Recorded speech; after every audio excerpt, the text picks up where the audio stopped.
I didn't take the job at Restwell Psychiatric Center because I wanted to. Like most things in my life, it wasn't a choice, it was a necessity. The hours were brutal, the pay was barely enough, and the patients, well, they were the kind of people society forgot about. My job as an orderly was simple. Keep things running smoothly, assist the nurses when needed, and, most importantly, handle the patients when they got out of line. Restwell was small, tucked away on the edge of a sleepy Midwestern town. The staff called it manageable, but that was only because no one wanted to admit how understaffed it really was. On paper, we had 4 wards. In reality, only 3 were operational. The 4th, what they called the quiet wing, was closed years ago. No one ever explained why. Most nights were uneventful. Patients shuffled between their rooms and the common area, muttering to themselves or staring blankly at the walls. But there was one patient who made every shift feel like walking on eggshells. Walter. Walter wasn't like the others. He didn't mutter. He didn't stare into space. He watched. His piercing blue eyes followed you wherever you went, like he was studying you. And when he smiled, which he often did, it wasn't friendly. It was a predator's smile. The nurses avoided him whenever they could. Even Dr. Cleary, the head psychiatrist, seemed uneasy around him. Keep your distance. Cleary had warned me on my first day. Walter has a history. He didn't elaborate, and I didn't ask. One night, around 2 a.m., I was doing my rounds when I noticed Walter's room was dark. Not just dark, pitch black. The hallway lights were working fine, but for some reason, his room was completely shadowed. I hesitated at the door, my flashlight in hand. "Walter," I called, my voice steady. No response. I stepped inside, the beam of my flashlight cutting through the darkness. Walter was sitting on the edge of his bed, his back to me. His head was tilted slightly, as if he were listening to something. "Lights out time was hours ago," I said, forcing a casual tone. Still no response. I stepped closer, the sound of my boots muffled by the linoleum floor. "Walter, you know the rules." He turned suddenly, his smile cutting through the dark like a knife. "I thought I heard something," he said, his voice calm. "What did you hear?" I asked, keeping my distance. Walter leaned forward, his grin widening.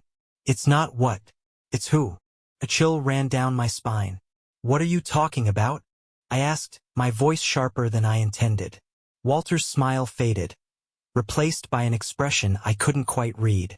"They've been in the quiet wing," he said softly. "All night." I stared at him, my stomach tightening. "No one goes in the quiet wing," I said. Walter chuckled.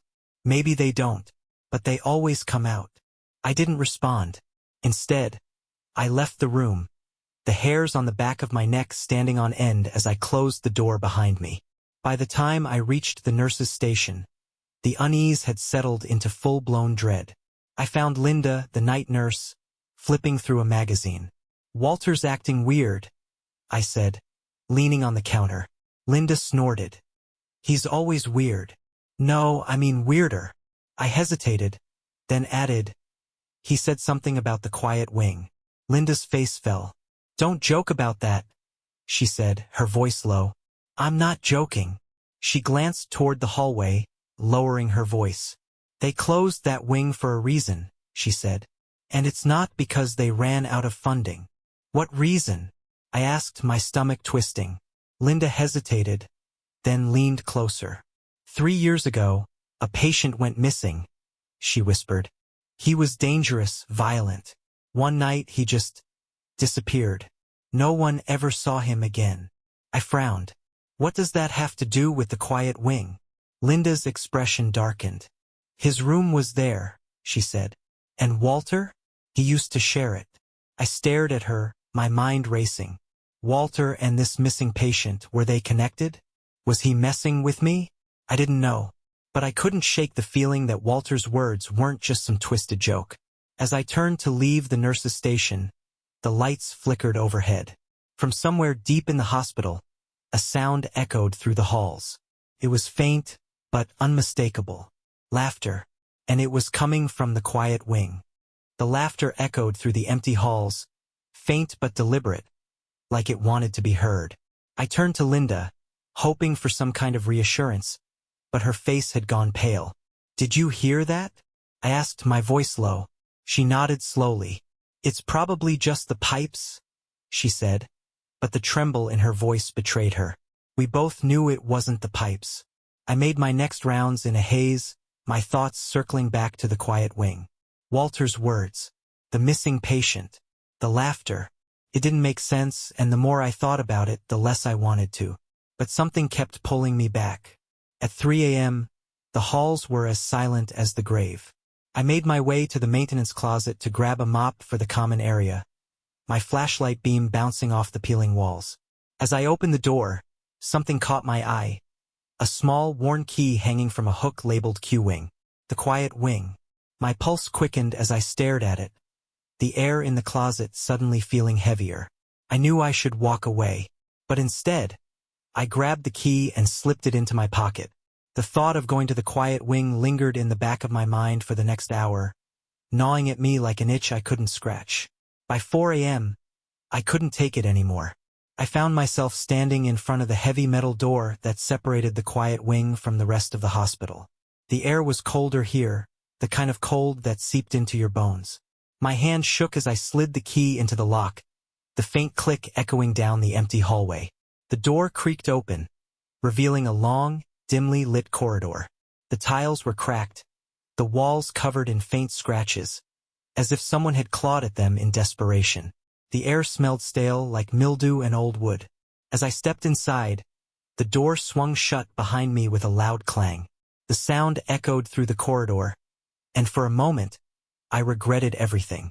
But I couldn't stop now. The first few rooms were empty, their doors hanging loosely on rusted hinges. Old, rotted mattresses sat in the corners, their surfaces torn and stained. But it wasn't until I reached the third room that I saw it. A chair sat in the center of the room, its back facing me. On the floor beneath it was a dark stain, dried and cracked with age. And scrawled across the wall in jagged, uneven letters were the words, "Never forgotten." I swallowed hard, the flashlight trembling in my hand. The laughter came again, louder this time. It was coming from farther down the hall. I crept forward, my boots crunching softly against the debris-strewn floor. The hallway twisted, the dim lights flickering overhead. When I rounded the corner, I stopped cold. Walter was standing at the end of the corridor, his back to me. "What are you doing here?" I demanded, my voice harsher than I intended. He didn't move. "Walter," I said again, stepping closer. Still nothing. I reached out to touch his shoulder, but as soon as my hand made contact, he turned. His eyes were wide, his grin stretched impossibly far.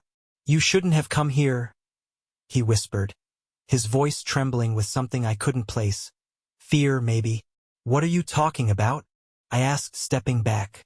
Walter's grin faded, his expression turning somber. "They know you're here," he said. Before I could respond, he bolted, disappearing into the shadows of the quiet wing. My flashlight flickered, the beam cutting in and out as I tried to follow him. "Walter," I called, my voice echoing through the corridor. No response. I turned a corner and stopped. The hallway ended in a large steel door, its surface scratched and dented. Carved into the metal were the same jagged letters I'd seen before. "Never forgotten." My heart pounded as I reached for the handle, my hand trembling. The door was heavy, creaking loudly as I pushed it open. Inside was a small, windowless room. First I thought it was empty, but then my flashlight beam landed on the far corner. A figure was crouched there, its back to me, its body unnaturally still. "Walter?" I asked, my voice barely above a whisper. The figure twitched. Slowly, it turned its head, its movements jerky and unnatural. It wasn't Walter. The face that looked back at me was pale, gaunt and twisted, its eyes sunken and hollow. It smiled, its teeth sharp and yellowed. "You came," it rasped, its voice low and guttural. I stumbled back, my breath catching in my throat. "Who are you?" I managed to choke out. The figure tilted its head, its grin widening. "You know who I am," it said. The lights flickered again, plunging the room into darkness. And in the pitch black I heard it move. Closer. The darkness in the room was suffocating. I couldn't see the figure anymore, but I could hear it. The sound was faint but deliberate, breathing, slow and uneven, coming from somewhere close. Too close. My flashlight flickered back to life, the weak beam cutting through the shadows. The corner where the figure had been crouching was empty now, but the words on the walls hadn't changed. Never forgotten. They weren't just scratched into the paint. They were gouged deep into the concrete, as if whoever had written them had been desperate to make them last. I backed out of the room, my heart pounding in my chest.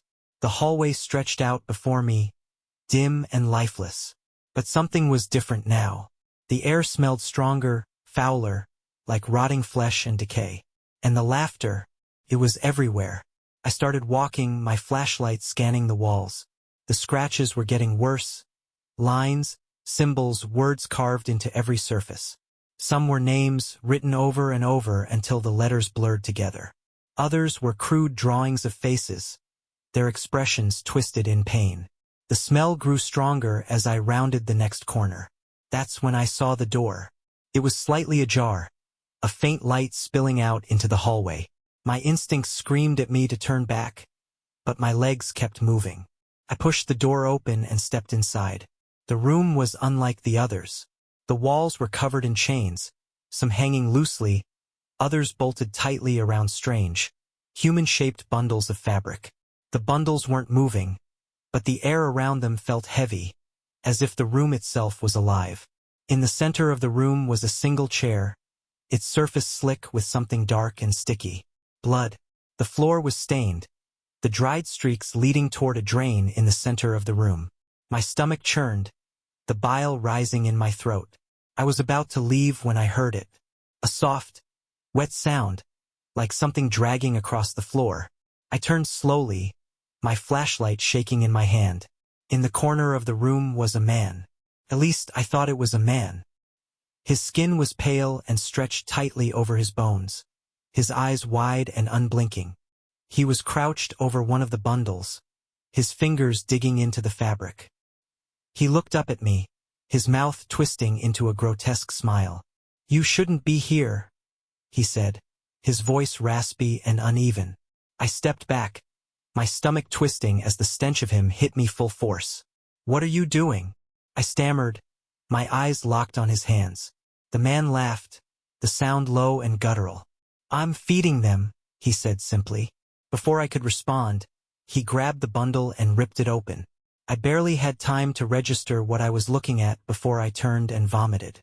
Inside the fabric was a mass of flesh and bone, twisted and broken, like it had been crushed into itself. I stumbled back, my legs shaking as the man stood. "They need us," he said, stepping closer. I bolted, my flashlight beam bouncing wildly as I ran down the hallway. The laughter followed me, louder and more frantic now, echoing off the walls. When I reached the main corridor, I stopped, gasping for air. But the hospital didn't feel the same anymore. The walls seemed closer, the shadows darker. And the scratches, they were everywhere now, even on doors I hadn't opened. I turned toward the exit, desperate to leave, but the sound of heavy footsteps stopped me. I turned, my heart pounding. Walter was standing at the end of the hallway, his face pale and his eyes wide. "You saw him, didn't you?" he said, his voice trembling. "Who is he?" I demanded, my voice cracking. Walter's lips curled into a faint smile. "The one they forgot," he said. "He's been waiting for someone to find him." I started backing away, but Walter took a step forward. "Once you see him," he said, "you can't leave." The lights flickered again, and for a brief moment, I thought I saw the gaunt man standing behind Walter. When the lights steadied, Walter was gone. And so was the man. I didn't wait. I ran for the exit, the sound of my boots slamming against the floor echoing through the empty halls. When I reached the main doors, I fumbled with the lock, my hands trembling. But as I pushed the door open, something caught my eye. Scrawled on the wall next to the exit in fresh, dripping blood were the words, "Never forgotten." I stumbled into the night, the cold air hitting me like a slap. But even as I ran for my car, I couldn't shake the feeling that I wasn't alone. And when I glanced at the rearview mirror, my stomach dropped. In the back seat, just for a moment, I saw him, smiling. The drive home from Restwell felt like trying to outrun a nightmare. The shadows of the quiet wing seemed to cling to me, their weight pressing down on my chest even as the hospital disappeared in the rearview mirror. By the time I reached my apartment, I wasn't sure if I was relieved to be home or terrified of what I might find. The building was quiet, the hallways dimly lit. I locked my door as soon as I stepped inside, bolting it for good measure. But the silence in my apartment wasn't comforting. It was suffocating. Something felt wrong. The air was heavy, thick with a damp, musty smell that hadn't been there before. As I turned on the lights, I noticed them. Scratches. Tiny, uneven marks etched into the wood of my front door, barely visible unless you looked closely. They weren't random. They were letters. Never forgotten. A chill ran down my spine as I backed away. Had someone followed me home? Was it him? I tried to shake the thought from my mind. Maybe the scratches had always been there, and I just hadn't noticed. But as I moved through the apartment, that faint, sour smell grew stronger, following me from room to room. And then I heard it. A soft, dragging sound. It was faint, but deliberate, coming from the bedroom. My pulse quickened as I grabbed the nearest object, a metal flashlight, and crept toward the noise. The door was slightly ajar, the light from the hallway casting a thin sliver of brightness across the floor. I pushed it open, my breath catching in my throat. At first, the room seemed empty, but then I saw the bed. The covers had been pulled back, just slightly, revealing the bare mattress beneath. And on the mattress, faint but unmistakable, were scratches. The same jagged letters I'd seen on the door. Never forgotten. The sound came again, louder this time. It was coming from the closet. I stepped closer, the flashlight trembling in my hand. The door to the closet was closed, but I could hear movement inside. Slow, rhythmic, like something shifting against the walls. My heart pounded as I reached for the handle. The cold metal felt like ice against my skin. I yanked the door open, my flashlight beam cutting through the darkness. The closet was empty, but the back wall, it wasn't a wall at all. It was a door. The wood was old, warped and splintered, with deep scratches marring the surface. My stomach twisted as I ran my fingers over the marks. They were the same ones I'd seen in the quiet wing. Never forgotten. I stepped back, my breathing uneven. How long had this been here? How had I never noticed it before? Before I could think further, I heard it again. That dragging sound. Only now it wasn't coming from the closet. It was coming from behind me. I spun around, the flashlight shaking in my grip. The air felt heavier now, colder, like the walls themselves were pressing in. The shadows in the corner of the room seemed to stretch, shifting and twisting into shapes that weren't there before. And then I saw him, the man from the quiet wing. He was standing in the doorway, his pale face twisted into a grin, his sunken eyes locked onto mine. "You shouldn't have left," he rasped, his voice low and guttural. I stumbled back, hitting the closet door as he stepped closer. "Get out," I stammered, raising the flashlight like a weapon. His smile widened, revealing yellowed, jagged teeth. "You think you're safe?" he said. His voice wasn't just his own anymore. It was layered, overlapping like a dozen voices were speaking at once. "You'll never be safe," he said. He lunged. I swung the flashlight, the metal connecting with his arm. The impact made a wet, hollow sound that wasn't right. It was like hitting something that wasn't solid. He didn't flinch. I bolted past him, my shoulders slamming into the doorframe as I stumbled into the hallway. The air in the apartment was freezing now, every shadow stretching and moving as if it were alive. I didn't stop. When I reached the front door, I fumbled with the locks, my hands shaking uncontrollably. The dragging sound grew louder, closer, echoing through the apartment like a chorus of whispers. I yanked the door open and ran into the hallway, the cold air hitting me like a slap.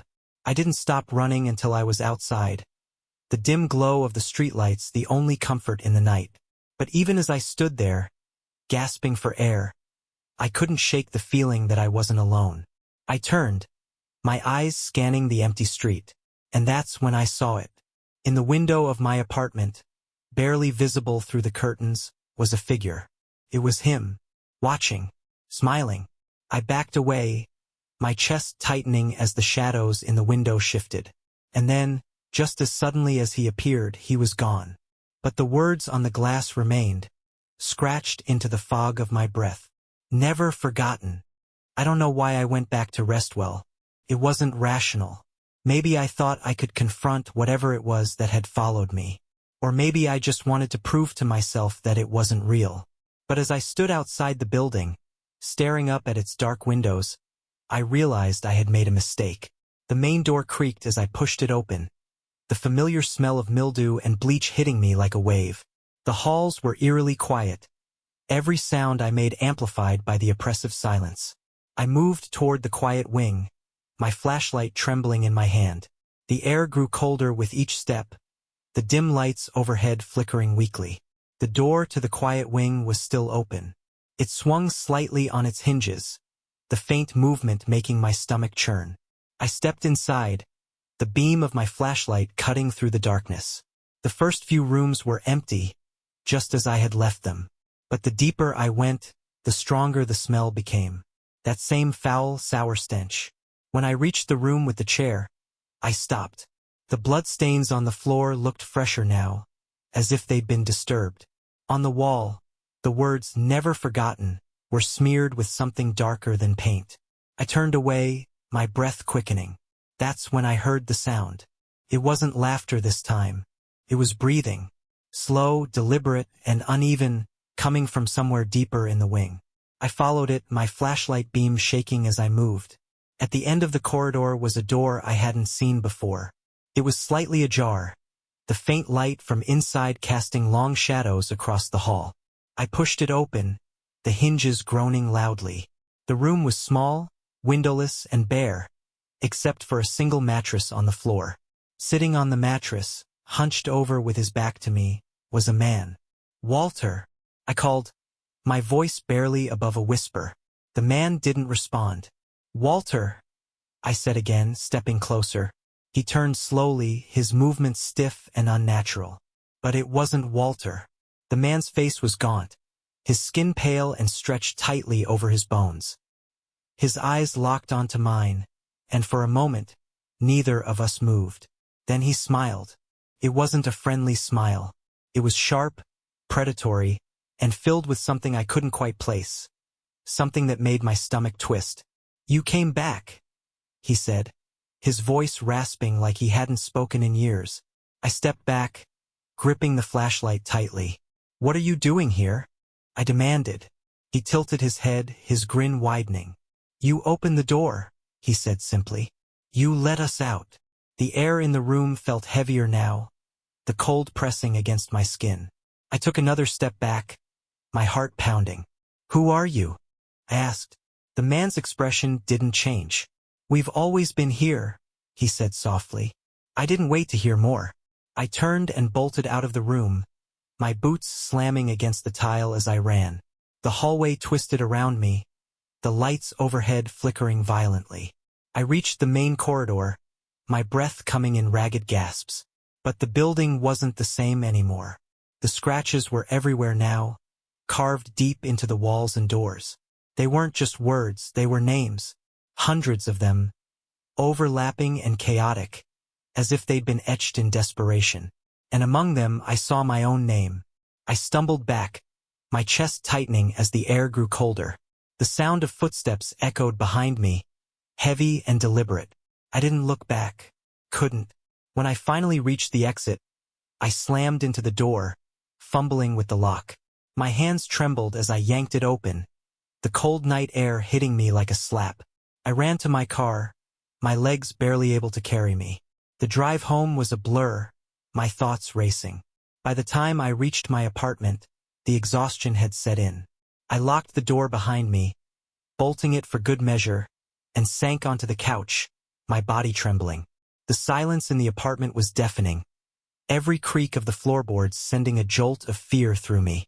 I told myself it was over, that I was safe now. But as I glanced toward the window, my stomach dropped. The glass was fogged, a faint outline of words appearing as the condensation settled. 3 words. Never forgotten. The police never found Walter, and I never went back to Restwell. But every so often, late at night, I'll hear a faint sound outside my door, a soft, rhythmic tapping, and I'll see them, the scratches on the wood, growing deeper and darker every time, as if they're waiting for me to come back.